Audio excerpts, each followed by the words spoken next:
नमस्कार, आप देख रहे हैं इंडिया बोल रहा है। मैं हूं आपके साथ विवेक शांडिल्य। राक्षस राज रावण को अपनी ताकत पर बहुत गुरूर था।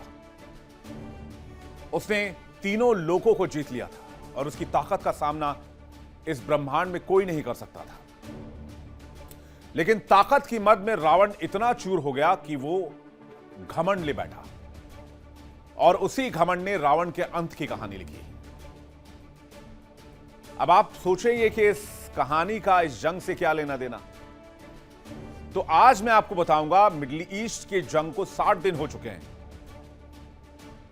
और इसमें महाबली अमेरिका का जो घमंड था वो ईरान ने बिना तेल साबुन के, बिना डिटर्जेंट पाउडर के मटिया मेट कर दिया, धो धो कर साफ कर दिया। मिडिल ईस्ट वॉर पर रिपोर्ट आई, 60 दिन की कहानी कहती है यह रिपोर्ट, और इस रिपोर्ट में दुनिया जिसे सुपर पावर कहती थी, आज वही सुपर पावर ईरान के सामने काठ का उल्लू बना नजर आ रहा है। घायल शेर की तरह ईरान ने अमेरिका, इजराइल का वो शिकार किया। मिडिल ईस्ट में मौजूद उनके दोस्तों का ऐसा शिकार किया कि इन्हें दिन में तारे नजर आ गए। क्या कहती है ये रिपोर्ट? 60 दिन में क्या हासिल किया अमेरिका ने? 60 दिन में इजराइल ने क्या हासिल किया? या फिर ट्रंप के लिए जंग आसमान से गिरे और खजूर में अटकने वाली बात हो गई? अमेरिका की साख ऐसी डूबी कि समंदर भी कम पड़ जाए और नुकसान ऐसा कि अमेरिका दशकों तक इस नुकसान को भरपाई करता रह जाए। ट्रंप इस फिराक में है कि किसी भी कीमत पर मिडिल ईस्ट से पल्ला छुड़ाया जाए, लेकिन ईरान ने कह दिया है कि हिसाब तो यही होगा और हिसाब देकर जाना होगा। बगैर हिसाब दिए तो जा ही नहीं सकते भाई साहब। यानी सुपर पावर का सूर्यास्त तय है और ईरान ने साबित कर दिया है इस इलाके में वो सुपर बॉस है। उसके सामने सुपर पावर की भी नहीं चलेगी। ट्रंप ने नेतन्याहू के लिए कहावत फिट बैठती है, पछताए क्या होत है जब चिड़िया चुग गई खेत। मिडिल ईस्ट का नया नायक तैयार है और अमेरिका अपनी हार पर रोना रो रहा है। रिपोर्ट की बात, रिपोर्ट का क्रक्स, 60 दिन का लेखा जोखा और अमेरिकी ताकत के सूर्यास्त की कहानी। और उसके बाद सबसे बड़ी इंटरनेशनल डिबेट। अमेरिका जिसे अपनी ताकत पर, अपनी आर्मी पर, अपनी सैन्य ताकत पर, अपनी तकनीक पर, अपनी आधुनिकता पर, अपने पैसे पर बहुत गुमान था, उस गुमान को ईरान ने शीशे की तरह चूर चूर कर दिया। मिडिल ईस्ट की लड़ाई को 60 दिन पूरे हो गए, 1440 घंटे और वॉर रिपोर्ट कार्ड 60 दिन के सामने आ चुकी, जिसने पूरी दुनिया के होश उड़ा दिए हैं। अमेरिकी पोल पट्टी खोल दी। किसी ने नहीं सोचा था कि एक तरफ दुनिया की सबसे बड़ी सैन्य ताकत, सबसे मजबूत सैन्य ताकत, सबसे अत्याधुनिक सेना अमेरिका और इजराइल, और दूसरी तरफ अकेला ईरान।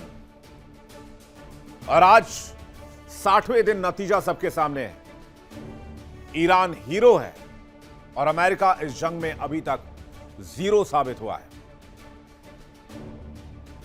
ईरान ने एक घायल शेर की तरह अमेरिका, इजराइल और उनके 12 पिछलग्गू देशों का शिकार किया और इनकी ताकत की साख को मिट्टी में मिलाकर रख दिया।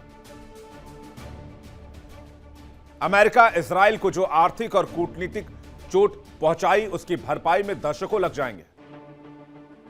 हालात यह है कि सुपर पावर कहे जाने वाले ट्रंप इस दलदल से भागना चाहते हैं, लेकिन ईरान ने रूस और चीन के साथ मिलकर अमेरिका को इस इलाके में फंसा लिया है। ईरान सरेंडर नहीं कर रहा है। ईरान युद्ध विराम भी नहीं चाहता है। ईरान चाहता है युद्ध हमेशा के लिए बंद करे अमेरिका। ये बार बार मुंह उठाकर लड़ने की जो आदत है वो खत्म हो। अब समझिए कहानी कि ईरान कैसे इस जंग में हीरो बनकर उभरा। जंग के बीच ईरान ने प्रतिरोध की मिसाल कायम की, टिका रहा। अमेरिका जैसी ताकत के सामने उसे सरेंडर नहीं किया। सस्ते ड्रोन, सस्ते हथियारों, सस्ते मिसाइलों का इस्तेमाल किया और यूएस को बहुत जबरदस्त नुकसान पहुंचाया। यूएस बेसेस को तबाह बर्बाद कर दिया। इजराइल के शहरों पर लगातार मिसाइल गिरे। क्लस्टर बमों की आंधी से इजराइल उड़ गया। यूएस बेस में खाड़ी देशों में तेल सुविधाओं, तेल इंफ्रास्ट्रक्चर को निशाना बनाया, होर्मुज को चोक कर दिया, जिसे वैश्विक तेल बाजार हिल गया। और ईरान की ताकत देखिए आप कि अमेरिका इस इलाके में मौजूद था 6-6 डिस्ट्रॉयर्स लेकर, एयरक्राफ्ट कैरियर लेकर, लेकिन फिर भी वो होर्मुज नहीं खुलवा पाया, जिसके बाद अमेरिका, यूरोपीय देश, पूरी दुनिया को बहुत भारी आर्थिक कीमत चुकानी पड़ रही है। इसके साथ साथ रूस और चीन का सपोर्ट, जिसने ईरान के किले को ढहने से बचा लिया।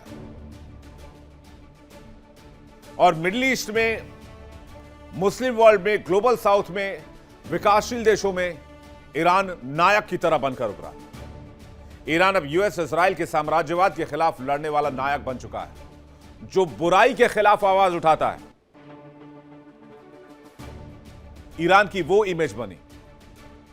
घर के अंदर क्या हुआ? जहां आईआरजीसी और खामेनेई की सत्ता के खिलाफ विद्रोह पनप रहा था, वो विद्रोह भी खत्म हो गया। अब जितने भी ईरानी नागरिक हैं, 99%, वो सब अपनी सरकार के, अपने देश के साथ खड़े हैं और अपनी सेना के साथ खड़े हैं। मिडिल ईस्ट में भी एक नया नेतृत्व दिख रहा है। ईरान ने जंग को राष्ट्रवादी एकजुटता में बदल दिया है। ईरान ने दिखा दिया एक छोटा सा देश भी एक महाशक्ति को महंगा युद्ध थोप सकता है। और दूसरी तरफ डोनाल्ड ट्रंप, जिन्हें डील मेकर कहा जाता है, उनकी एक भी डील कामयाब नहीं हुई। वो कहते थे कि मैं दुनिया भर के जंगों को रुकवा सकता हूं, मैंने अभी तक 8 जंगें रुकवाई हैं, और खुद अपनी जंग नहीं रोक पा रहे। ट्रंप के हाथ पांव फूले हुए हैं। उन्हें समझ आ गया कि मिडिल ईस्ट की आग उनकी अर्थव्यवस्था को भस्म करने वाला है। नेतन्याहू की हालत ऐसी है, खिसियानी बिल्ली खंभा नोचे, वो भी अपना बोरिया बिस्तर लेकर लेबनान में घुस गए। इजराइल ने सोचा था वो ईरान को चंद दिनों में घुटनों पर ले आएगा, अमेरिका के साथ मिलकर। अमेरिका को लगा था 2 हफ्ते में ईरान को नेस्तनाबूद कर देंगे, ईरान घुटनों के बल चलकर आएगा और अमेरिका से माफी मांगेगा और सरेंडर करेगा। लेकिन यहां तो गेम ही पलट गया। ईरान ने पासा पलट दिया। अमेरिका ने सोचा था 50 साल की पाबंदियां ईरान को अंदर से खोखला कर चुकी हैं, लेकिन ईरान ने दिखा दिया कि ईरान का कैरेक्टर लोहे वाला है। भले ही कितना जंग लग जाए, लेकिन लोहा लोहा ही रहता है। 60 दिन की वॉर रिपोर्ट भी अब जल्दी से आप जान लीजिए, जिसमें अमेरिका इजराइल के नुकसान का जिक्र है। क्या हुआ है 60 दिन में? अमेरिका को $30 बिलियन से ज्यादा का नुकसान हुआ है। इजराइल को $18 बिलियन से ज्यादा का नुकसान हुआ है। सैन्य नुकसान देख लीजिए, 17 सैन्य अड्डे तबाह हुए अमेरिका के, इजराइल के 5 सैन्य ठिकाने तबाह हुए। अमेरिका के 13 एयरक्राफ्ट इस युद्ध में खत्म हो गए, जिसमें F-35 से लेकर अवैक्स से लेकर सैन्य परिवहन विमान भी शामिल हैं। अमेरिका ने 1,500 मिसाइलें फूंकी, इजराइल ने लगभग 900 मिसाइलें फूंकी। नतीजा कुछ नहीं है, सिफर है। अमेरिका करने क्या आया था, कर क्या रहा है और आगे क्या होगा, कुछ नहीं पता। अंधेरे में तीर चलाने वाली बात है। यह सिर्फ युद्ध नहीं है, यह अमेरिका के एक युग का अंत है। आप इसे सुपर पावर का सूर्यास्त कह सकते हैं।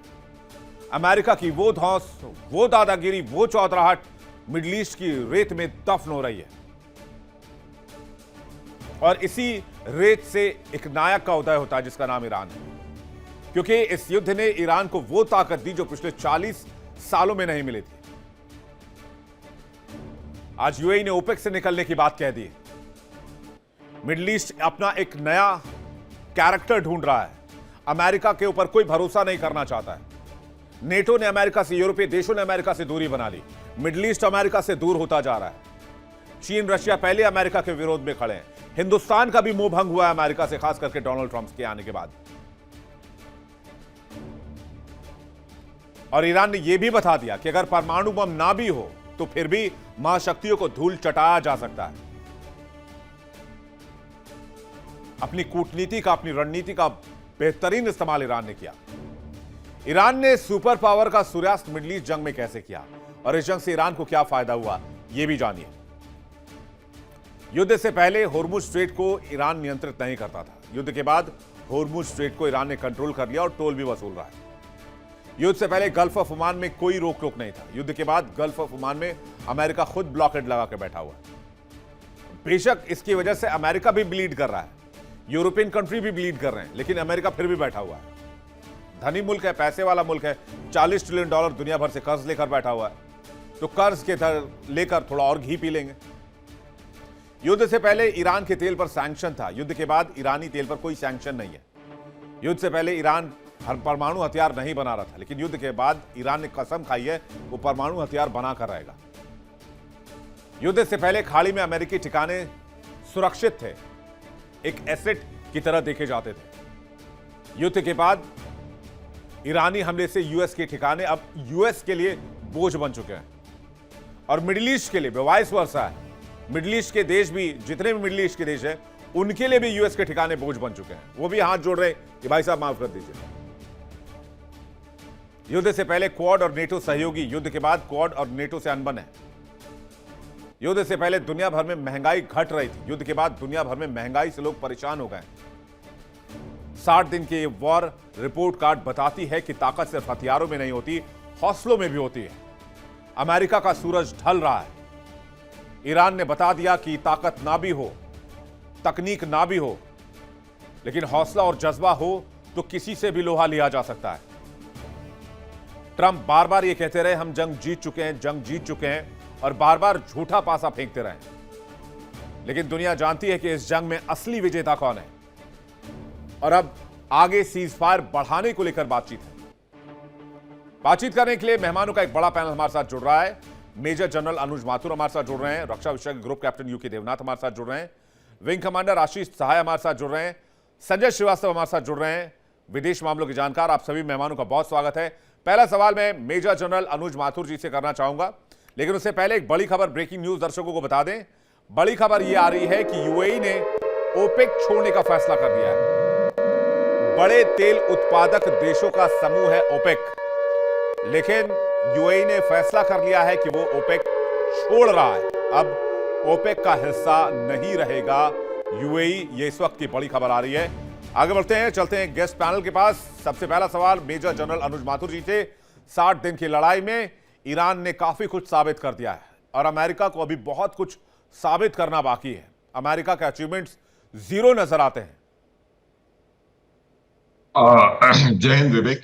जय हिंद सर। मेरा थोड़ा सा मत भिन्न है। देखिए, 2 लाइन में बोलूंगा पहले आपके प्रश्न का उत्तर देने से। Iran wins by not losing and America loses by not winning. ये बात मैं पहले भी आपके चैनल पे कह चुका हूं। तो ईरान जो जीता हुआ दिख रहा है वो इसलिए दिख रहा है क्योंकि वो हारा नहीं।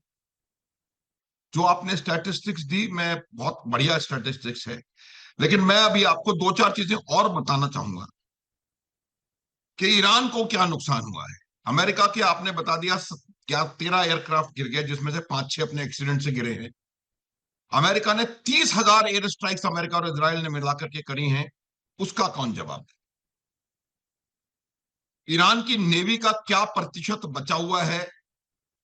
ईरान की एयर डिफेंस का क्या प्रतिशत बचा हुआ है? ईरान की एयरफोर्स का क्या प्रतिशत बचा हुआ है? इसका जवाब देखने की आवश्यकता है। कैजुअलिटीज अमेरिका की तरफ कितने हुए हैं और ईरान की तरफ कितने हुए हैं, यह देखने की आवश्यकता है।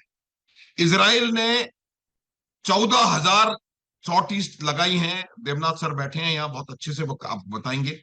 एक भी जहाज उसका गिरा नहीं है। फिर मिलिटरीली नुकसान किसका हुआ, ये हम मेरे हिसाब से इसको दोबारा एक और दृष्टिकोण से देखने की आवश्यकता है। हैविंग सेड दैट, मैं आपको फिर उस लाइन पर ले जाता हूं कि Iran wins because it does not by not losing, क्योंकि वो हारा नहीं है इसलिए वो जीता है। जहां तक सवाल स्ट्रेट ऑफ हॉर्मुज का है, स्ट्रेट ऑफ हॉर्मुज पर कहने के लिए ईरान का कब्जा है, लेकिन ईरान का भी कोई जहाज वहां से निकल नहीं पा रहा है क्योंकि ब्लॉकेड लगा हुआ है। 2 जहाज अभी उन्होंने, अमेरिका ने उनके पकड़े हैं। टॉल कोई ले नहीं पा रहा। आप कितने लोगों ने टॉल दिया है ईरान को, ये भी बात समझने की है। और अगर वो ले रहा है तो क्या ये सही है, ये भी बात समझने की है। कि अंतरराष्ट्रीय स्वतंत्र अंतरराष्ट्रीय जल मार्ग पर कोई भी देश आकर के, फिर आप समझ लीजिए पूरी दुनिया में होगा। कल को आपको इंडोनेशिया को टोल देना पड़ेगा, स्ट्रेट ऑफ मलाक्का में से सिंगापुर को देना पड़ेगा, मलेशिया को देना पड़ेगा, आपको स्ट्रेट ऑफ जिब्राल्टर में से स्पेन को, कहीं से भी आप चले जाएं, सिस्टम खत्म हो जाएगा। तो इसमें ये एक मैं विजय नहीं मानता हूं, इसमें पूरी अगर ये है, अगर सच है, तो ये बहुत बड़ी पूरी दुनिया की हार है मेरे हिसाब से। देखिए इंडिया डेली 24/7 अब आपकी स्मार्ट टीवी पर। इंडिया डेली मौजूद है सभी डिजिटल प्लेटफॉर्म पर लाइव और लगातार। इंडिया डेली 24/7 हर दिन राष्ट्र को समर्पित।